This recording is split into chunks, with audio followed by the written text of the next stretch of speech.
বিসমিল্লাহির রহমানির রহিম। আসসালামু আলাইকুম। টিএনজেড গ্রুপের শ্রমিকদের বকেয়া বেতন বোনাসের দাবিতে চলমান আন্দোলনে সরকারের মিথ্যাচারের প্রতিবাদে সংবাদ সম্মেলন শুক্রবার সকাল 11টা শ্রম ভবন থেকে। সাংবাদিক বন্ধুগণ, অ্যাপারেল প্লাস ইকো লিমিটেডের এবং TNZ apparels limited, apparel art limited শ্রমিকরা গত 5 দিন যাবৎ শ্রম ভবনের সামনে অবস্থান করে আসছি। ইতিপূর্বে 3 কারখানার বেতন পরিশোধের জন্য দফায় দফায় মালিক এবং শ্রমিকের চুক্তি হলেও মালিক পক্ষ তা ভঙ্গ করে। বকেয়া মজুরি না দেওয়ায় আমরা ঘর ভাড়া, দোকানের বাকি টাকা পরিশোধ করতে পারছি না।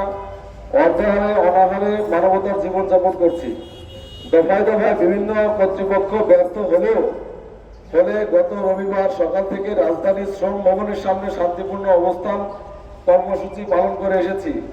তৃতীয় দিন শ্রম ভবনের সামনে অবস্থান নিলেও কেউ যোগাযোগ না করায় আমরা মন্ত্রণালয়ের শান্তিপূর্ণ মিছিল নিয়ে স্মারকলিপি প্রদানের কর্মসূচি ডাক দেই। এই কর্মসূচিতে বিনা উস্কানিতে পরিকল্পিতভাবে পুলিশের হামলার শিকার হয়, নৃশংস হামলার শিকার হয়। পুলিশ শ্রমিকের উপর একাধিক টিয়ার গ্যাস নিক্ষেপ করে। ছাত্র নেতা দিলীপ রায় হাতুড়ি ও রড দিয়ে আক্রমণ করা হয়েছে। পুলিশের নির্মম লাঠিপেটার কারণে 20 জন শ্রমিক আহত হয়ে হাসপাতালে চিকিৎসা নিয়েছে। তারপরও 27শে মার্চে সরকারের পাওনা পরিশোধের জন্য কার্যকর ব্যবস্থা নেওয়ার জন্য আমরা আহ্বান জানাই।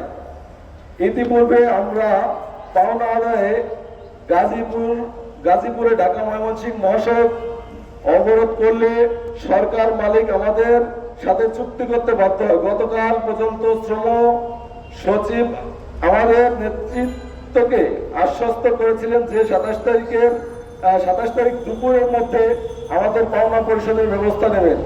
এই কারণে আমরা ঈদ বিবেচনায় শান্তিপূর্ণ কর্মসূচি পালনের সিদ্ধান্ত নেই।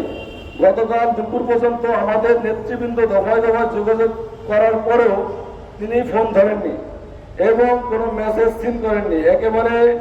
একেবারের জন্য আমাদের দেখতে আসেননি, বরং ওনার সরবরাহকৃত তথ্য দিয়ে সন্ধ্যায় গণমাধ্যমে শ্রম উপদেষ্টা সংবাদ ব্রিফিং করেন।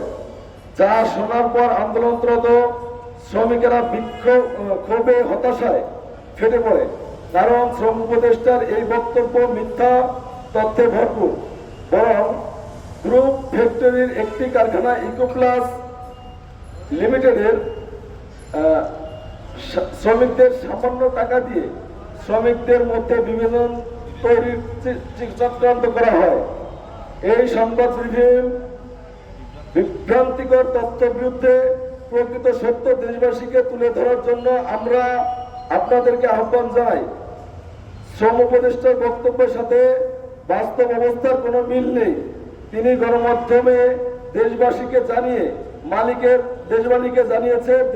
জানিয়েছেন মালিকের গাড়ি বিক্রি করে 3 কারখানা শ্রমিকের বেতন বোনাসের দাবিতে আন্দোলন করছি। অথচ একটি কারখানা উল্লেখ করলেন। তিনি দেশবাসীকে জানিয়েছেন বাংলাদেশের ইতিহাসে নজিরবিহীন ঘটনা, মালিকের গাড়ি বিক্রি করে আমাদের পাওনা দেওয়া হয়েছে। প্রশ্ন হলো, গাড়ির দাম কত, শ্রমিকের পাওনা কত? বাস্তব ঘটনা হলো অ্যাপারেল ইকোপ্লাস কারখানার বকেয়া আছে 4 মাসের বেতন ও ঈদ বোনাস। এর মধ্যে শুধুমাত্র জানুয়ারি মাসের 80% আগে 2 বার পরিশোধ করার পরে গতকাল 3 বারে টোটাল 80% পরিশোধ করা হয়েছে। এমনকি অনেক শ্রমিক এখানে 1 টাকাও পায়নি। ফলো করে প্রচার করা হয়েছে, সব দিয়ে দেওয়া হয়েছে। আমরা শ্রম উপদেষ্টার কাছে জানতে চাই, টিএনজেড গ্রুপের 3 কারখানার মধ্যে বাকি 2 কারখানার নাম কেন গোপন করা হলো? গাড়ি বিক্রির টাকা দিয়ে 3000 শ্রমিকের 3 মাসের বেতন এবং বোনাস কিভাবে দিলেন? সাংবাদিক ভাইদের মাধ্যমে আমরা এই প্রশ্নের জবাব শ্রম উপদেষ্টার কাছে রাখলাম। এই মিথ্যাচারের বিচারের ভার আমরা দেশবাসীকে দিলাম।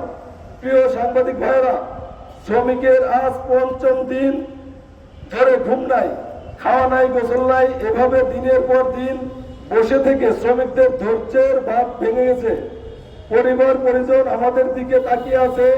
ঈদের বেতন বোনাস পেলে আমরা বাড়ি গিয়ে ঈদ করব। আপনাদের মাধ্যমে আমাদের পাওনা হিসাব দেশবাসীর কাছে আমরা তুলে ধরব।